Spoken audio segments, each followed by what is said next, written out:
Welcome in BioVijay. We are studying Diversity in the Living World, Unit 1 का Chapter 3 Plant Kingdom. In this plant kingdom, there is alternation of generation is present. Alternation of generation को समझाने के लिए दो gametophyte होते हैं, एक sporophyte होता है, एक गैमेटोफाइट होता है. दो जनरेशन प्रेजेंट होती है और ये एक दूसरे को अल्टरनेट करती रहती है. एक के बाद दूसरी आती है, दूसरे के बाद पहली आती है. जैसे कि अगर कोई प्लांट है उसमें स्पोरोफाइट है, मतलब 2n क्रोमोसोम प्रेजेंट है, लेकिन जब उसके फ्लावर्स बनेंगे तो उसमें n क्रोमोसोम है, n गैमेट्स बनेंगे तो गैमेट्स में n नंबर ऑफ क्रोमोसोम है. तो फ्लावर बनते हैं, फिर फ्लावर से सीड बनता है और फिर सीड से नया प्लांट बनता है, तो वो स्पोरोफाइट हो गया. और गैमेटोफाइट फिर से गैमेट्स का बनना, जो वो शॉर्ट ड्यूरेशन के लिए गैमेट्स बनते हैं और वो इस पर डिपेंडेंट होते हैं, वो गैमेटोफाइट जनरेशन है. लेकिन एल्गी, ब्रायोफाइट, टेरिडोफाइट और जिम्नोस्पर्म और एंजियोस्पर्म में अलग अलग होता है. गैमेटोफाइट किसी में डिपेंडेंट होता है, किसी में स्पोरोफाइट डिपेंडेंट होता है. लेकिन गैमेटोफाइट के नाम से पता चल रहा है इसमें गैमेट फॉर्मिंग प्लांट बॉडी है, और स्पोरोफाइट में स्पोर फॉर्मिंग प्लांट बॉडी है, स्पोर बियरिंग स्ट्रक्चर है. ये organ sex organ bearing structure है गैमेटोफाइट. फिर प्लांट बॉडी को अगेन टू पार्ट में डिवाइड किया है, main body and recessive body. Main body जो होती है मोस्ट एग्जिस्टिंग बॉडी होती है, जो सबसे ज़्यादा टाइम के लिए एग्जिस्ट करती है, उसको मेन बॉडी कहते हैं.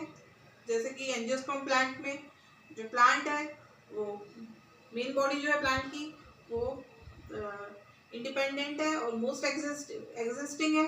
लेकिन फ्लावर लेस टाइम के लिए एग्जिस्ट करता है, गैमेट्स लेस टाइम के लिए एग्जिस्ट करते हैं. तो जो गैमेटोफाइट है उसमें रिसेसिव बॉडी है, तो ये हमेशा डिपेंड होती है. लेकिन टेरिडोफाइटा में रिसेसिव बॉडी भी इंडिपेंडेंट होती है और मेन बॉडी भी इंडिपेंडेंट होती है. एक्सेप्ट टेरिडोफाइट खाली एक्सेप्शन है, जिसमें रिसेसिव बॉडी भी इंडिपेंडेंट होती है और मेन बॉडी भी इंडिपेंडेंट होती है. तो ये independent body for nutrition and shelter के लिए होता है. अब इसको समझाने के लिए गैमेटोफाइट और अल्टरनेशन ऑफ जनरेशन को आगे समझाने के लिए गैमेटोफाइट और sporophyte, algae, bryophyta, pteridophyta, gymnosperm और एंजियोस्पर्म में कैसे होते हैं. जैसे जैसे हम एल्गी से एडवांस टाइप में और आगे बढ़ते जाते हैं, जो गैमेटोफाइट जनरेशन है वो रिड्यूस होती जाती है. एल्गी में अल्टरनेशन ऑफ जनरेशन है ही नहीं, खाली गैमेटोफाइट प्लांट प्रेजेंट है. लेकिन जैसे जैसे हम ब्रायोफाइटा में जाएंगे, टेरिडोफाइटा में जाएंगे, इसमें गैमेटोफाइट जनरेशन रिड्यूस होती जाएगी और इसमें स्पोरोफाइट, एंजियोस्पर्म में मेन प्लांट बॉडी होता है. ये बढ़ती जाएगी, इसका टाइम पीरियड भी बढ़ता जाएगा, ज़्यादा एग्जिस्ट करेगी, ज़्यादा टाइम के लिए एग्जिस्ट करेगी.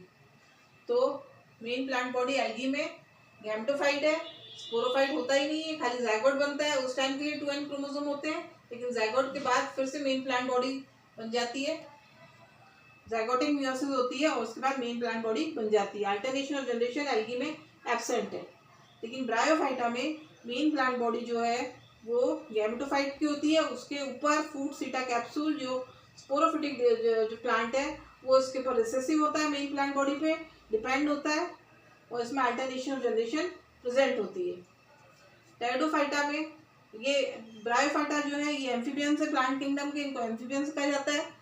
और इसमें वैस्कुलर टिश्यू डेवलप नहीं होता, लेकिन टेरिडोफाइट जो है उसमें वैस्कुलर टिश्यू डेवलप हो जाता है. उनकी मेन प्लांट बॉडी क्या होती है, recessive plant body. Main plant body जो है वो दोनों plant body, main plant body sporophyte है, लेकिन जो रिसेसिव प्लांट बॉडी है वो भी इंडिपेंडेंट है, वो मेन प्लांट बॉडी पे डिपेंड नहीं है. Main plant body root, stem और लीफ जैसे स्ट्रक्चर इसमें प्रोड्यूस हो जाते हैं. ब्रायोफाइटा में नहीं होते रूट, स्टेम और लीफ, इसमें इंडिफरेंशिएट होते हैं. इसमें थैलस होता है, थैलस इज प्रेजेंट और इसमें अल्टरनेशन ऑफ जनरेशन प्रेजेंट है. वैसे जिम्नोस्पर्म है, इसमें रिसेसिव प्लांट बॉडी डिपेंडेंट है. इसमें सीडलेस सीड तो होते हैं, फर्स्ट सीडेड प्लांट है, लेकिन सीड के ऊपर ओवरी, सीड के कार्पल के अंदर ओवरी नहीं होती, इससे इसका ये फ्रूट नहीं होता है, फ्रूट नहीं बियर करते ये प्लांट, ये फ्रूटलेस प्लांट है. फिर एंजियोस्पर्म आते हैं, ये फर्स्ट फ्लावरिंग प्लांट है, इसमें रिसेसिव प्लांट बॉडी डिपेंडेंट है मेन प्लांट बॉडी पे और अल्टरनेशन ऑफ जनरेशन प्रेजेंट है. अब इसी को समझाने के लिए गैमेटोफाइट और स्पोरोफाइट की जनरेशन कैसे अल्टरनेट करती है एक दूसरे के बाद, कैसे आती है, इसी को समझाने के लिए चार्ट है.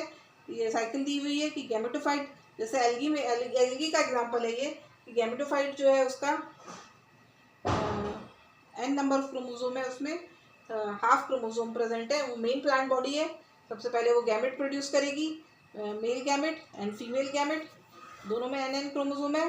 लेकिन जब फर्टिलाइजेशन हो जाएगा, जाइगोट बन जाएंगे, तब उसमें 2n क्रोमोसोम होएगा।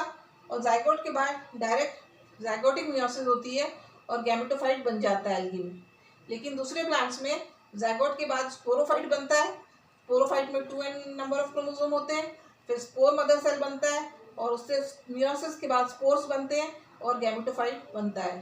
तो ब्रायोफाइटा, टेरिडोफाइटा, जिम्नोस्पर्म और एंजियोस्पर्म में अलग अलग लाइफ साइकिल होती है, लेकिन ये जनरल स्ट्रक्चर बताया है मैंने, जनरल स्ट्रक्चर ऐसा होता है। Thank you students.